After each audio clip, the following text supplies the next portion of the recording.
Sophia अभी तक Dimpy ma'am के कमरे से कुछ आवाज कोई नहीं आई। शाइनी और सोफिया जो डिम्पी के कमरे से बाहर चुपकर उसकी प्रतिक्रिया का इंतजार कर रही होती। वो तो मैं भी सोच रही हूँ शाइनी, क्या मैम ने पोहे की प्लेट नहीं देखी होगी? सोफिया ने कहा। पता नहीं, अब तो मैम के रूम में जाकर ही पता चलेगा। शाइनी सोफिया की तरफ देखकर कहती। पर अगर मैम ने हम पर ही गुस्से से पोहे की प्लेट फेंक दी तो? सोफिया घबराते हुए कहती। अब वो कुछ भी फेंके बट जाना तो पड़ेगा ही। शाइनी सोफिया से कहती है और सोफिया की रोती हुई शक्ल हो जाती है। सोफिया डर डर के डिम्पी के रूम में कदम आगे बढ़ाती है। ऐसा करते वक्त कितनी ही बार अपने गॉड को याद करती और फिर आखिरकार रूम नॉक करती है। कम इन, डिम्पी ने आवाज दी। सोफिया ने रूम में जाकर सबसे पहले पोहे की प्लेट पर नजर दौड़ाई, जिसे देखते ही उसका चेहरा हैरानगी से फैल गया और उसकी बोलती बंद हो गई। सोफिया को इस तरह आंखें फाड़े देखने पर डिम्पी कहती, व्हाट रबिश, अब ऐसे ही खड़ी रहेगी या कुछ बोलोगी भी? वो मैं पूछने आई थी कि मैम आपको किसी चीज की जरूरत तो नहीं? सोफिया हकलाते हुए कहती है। यही कहने के लिए तुमने 10 घंटे लगा दिए। क्या हो क्या गया सबको? ओ गॉड। ओके फाइन, मेरे लिए एनर्जी ड्रिंक लेकर लाओ, डिम्पी ने चिढ़ते हुए कहा। सोफिया पोहे की खाली प्लेट लिए जल्दी से रूम के बाहर जाने को होती, तभी डिम्पी उसे रोकते हुए कहती है। 1 minute Sophia. Yes ma'am, Sophia ने कहा। पोहे बहुत टेस्टी बने थे।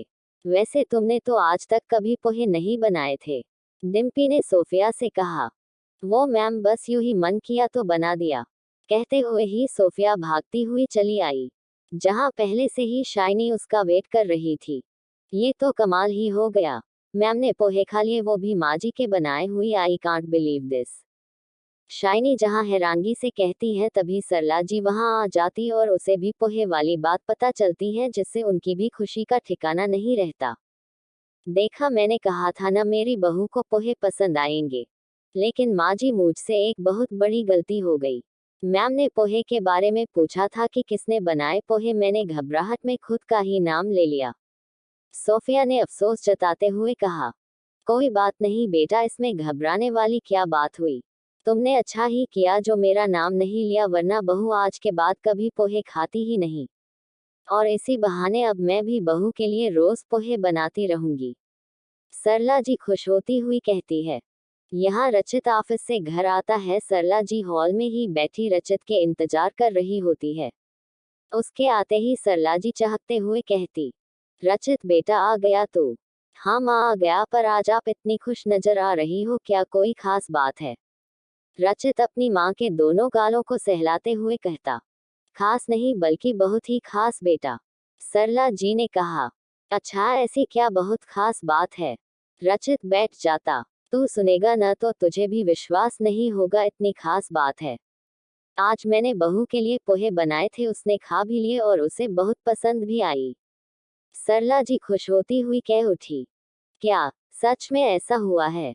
रचित जो अभी बैठा हुआ था हैरानगी से खड़ा हो जाता। हाँ तभी तो मैं खुश नजर आ रही हूँ। माँ, क्या जरूरत थी आपको रसोई में जाने की? आपको पता है ना आपको रेस्ट की जरूरत है। किसी से कह देती कोई और बना देता पोहा, रचित नाराज होते हुए कहता। अगर किसी और को कहती तो बहू को इतना पसंद कैसे आता, सरला जी ने कहा। रचित सोच में पड़ जाता है कि आखिर अचानक से ये चमत्कार हुआ कैसे। क्या ये कोई बदलाव की हवा है या डिम्पी के सुधर जाने की उम्मीद?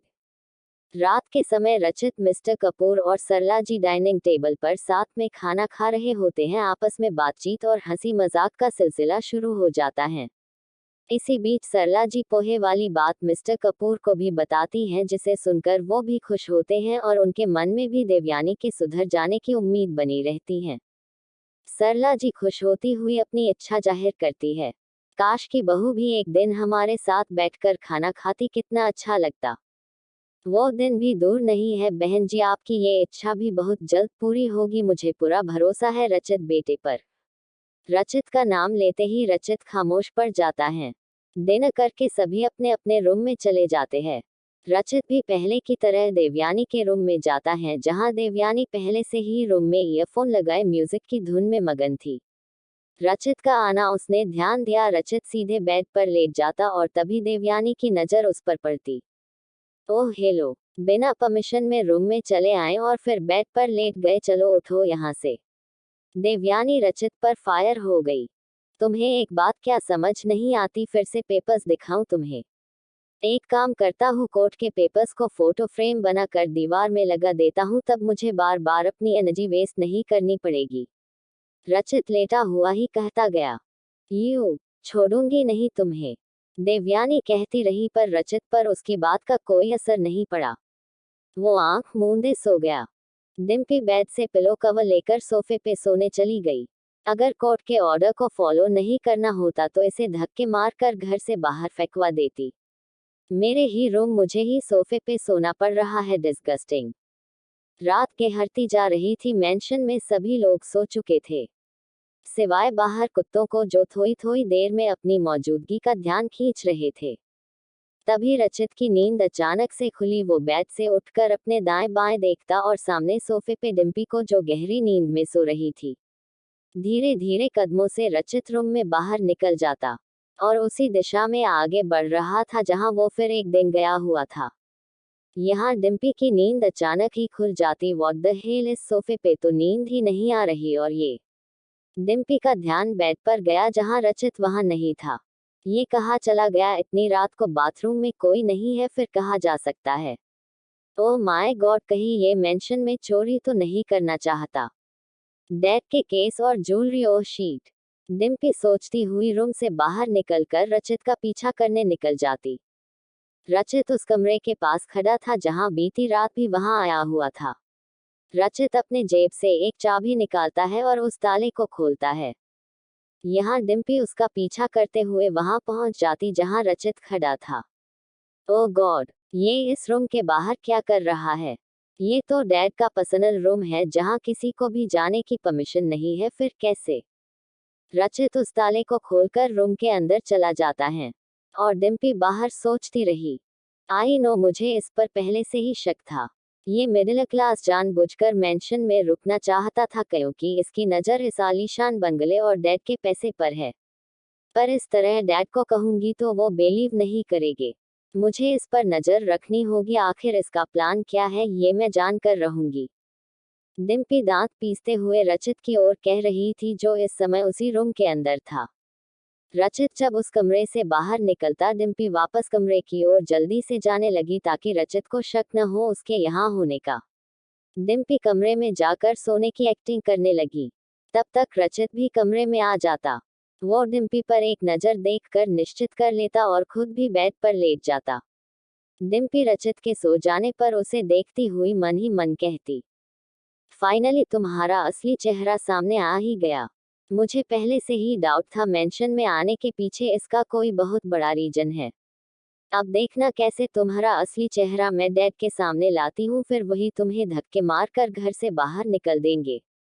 देवयानी रचित की ओर कसे हुए भाव से देखती रही। हालांकि उसे अभी भी गुस्सा आ रहा था, लेकिन किसी तरह खुद को शांत किए वो सुबह होने का इंतजार करती रही।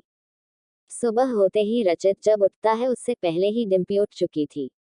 उस पर ज्यादा ध्यान न देते हुए रचित ऑफिस के लिए रेडी होकर नीचे आ जाता है। नीचे जाकर उसे हैरान कर देना वाला दृश्य सामने नजर आता। डैड, आप कुछ खा क्यों नहीं रहे? प्लीज ब्रेकफास्ट कीजिए न। डिम्पी डाइनिंग टेबल पर अपने डैड को और सरला जी को नाश्ता परोस रही होती है। ये देखकर सबकी आंखें फटी रह जाती और मुंह खुला सा रह जाता। रचित उन सब के चेहरे के हाव भाव को देखता जो इस समय उसके चेहरे पर भी बने हुए थे। रचित धीरे धीरे टेबल पर बैठता हुआ सबके चेहरे की ओर नजर दौड़ता हुआ पानी पी रहा होता। तभी डिम्पी रचित के पास आकर कहती, आप नाश्ते में क्या लेंगे रचित जी? डिम्पी का यो इस तरह कहना रचित को खांसी आ गई। वो खांसते हुए ही कभी डिम्पी को तो कभी मिस्टर कपूर को देखता रहा। अरे अरे, आराम से, पानी को स्मूथली पीना चाहिए, डिम्पी ने रचित से कहा, जिससे सभी लोग आंखें फाड़े उसे देखते रहें। अरे आप लोग देख क्या रहे हैं, ब्रेकफास्ट तो कीजिए। सासू मॉम, आप मुझे बाद में जी भर कर देख लेने, पहले ब्रेकफास्ट कीजिए। डिम्पी का सरला जी से यूं कहना सरला जी हैरत में पड़ गई और रचित को देखकर चुपचाप नाश्ता करने लगी। सभी नाश्ता करते वक्त एक दूसरे की ओर देखने लगे तो कभी डिम्पी को जो आराम से बैठी ब्रेकफास्ट कर रही थी, तभी मिस्टर कपूर जो बगल में बैठे रचित से फुसफुसाते हुए कहते हैं, रचित मुझे पिच करो, कहीं मैं सपना तो नहीं देख रहा। मुझे भी यही लगता है सर, कहीं मैं सपने में तो नहीं, प्लीज मुझे भी पिच कीजिए ना। रचित ने भी फुसफुसाते हुए कहा, पहले तुम मुझे करो पिच वरना मुझे अटैक ही आ जाएगा। मिस्टर कपूर दांत कसते हुए कहते तो रचित उनके हाथ पर जोर से पिच कर देता। अहो माय गॉड, ये तो हकीकत है। बट मेरी बिगड़ी हुई बेटी में इतना बड़ा बदलाव आया कैसे? मिस्टर कपूर हाथ को सहलाते हुए कहते, वो तो मैं भी सोच रहा हूँ, आखिर इतनी जल्दी ऊंट पहाड़ से नीचे कैसे आया? रचित सोचते हुए कहता। सबका नाश्ता हो जाने पर मिस्टर कपूर ऑफिस के लिए निकल जाते हैं। वही सरला जी सोफिया उनके कमरे में लेकर जाती। यहाँ रचित और डिम्पी डाइनिंग में अकेले थे। रचित का ध्यान डिम्पी पर था जो इस समय अपने फोन पर बिजी थी। तभी रचित की कॉल आता है और वो ऑफिस जाने के बहाने से बाहर निकल जाता और डिम्पी भी उसका पीछे करते हुए बाहर निकल जाती। रचित बाहर फोन पर किसी से बात कर रहा होता है और डिम्पी उसके पीठ पीछे खड़ी उसकी बातें सुनने की कोशिश कर रही होती। रचित की बात हो जाने पर वो पीछे मुड़ता सामने डिम्पी खड़ी हुई उसे देखती। तुम यहाँ क्या कर रही हो? रचित का यूं अचानक मुड़ना डिम्पी को चौंका देता है। कुछ नहीं, बस मैं आपको सी ऑफ करने आई थी, डिम्पी ने कहा और वो वहां से चली गई। डिम्पी को देखकर रचित के होंठों पर मुस्कान तैर आती।